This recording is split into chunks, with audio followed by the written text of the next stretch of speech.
Test match very different from Old Trafford. Does this really feel like the moment for the team of celebration and completion? Yeah, I think so. In terms of, yeah, it does. I mean, 9 wickets in a session. You know, the crowd and everything which went with that today, the excitement, obviously the nerves at the beginning. I think you're right. That was the moment.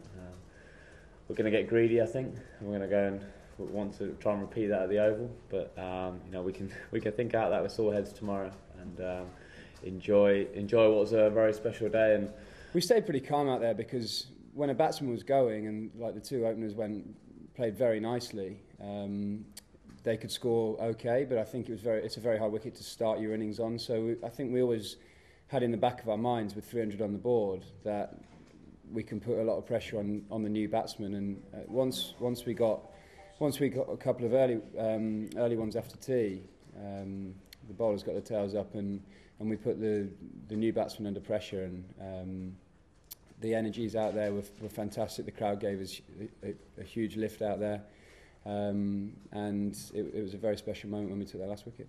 As a captain and knowing how important that session was, if we lost that session, you know, we would have been struggling, and I think Broady knew that, the lads knew that, and you know, he really charged in for us. And you know, when everything clicks, when it's just doing enough, bowling at high 80s with the control that Broady has, you know, it's incredibly hard to bat. And I think I said that in New Zealand in that spell at Lords when he got 7 for there, and it was very similar to that. Obviously, his, you know, was probably more important in terms of the situation of the game and obviously in the Ashes. And you know, words can't justify how good a spell of bowling that was. And I think Broady will obviously recognise the job Tim Bresnan did at the other end. You know, you talk about bowling in partnerships, and it's obviously a bit of a cliche, but you know, that end into the wind wasn't doing that much.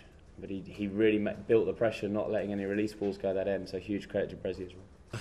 A lot of things are hard to swallow at the moment. Yeah, look, I think credit to Davey and Chris, the way they started. Both of them played really well, and it's nice to see Davey Warner back in the runs and playing his way. That's great for the team.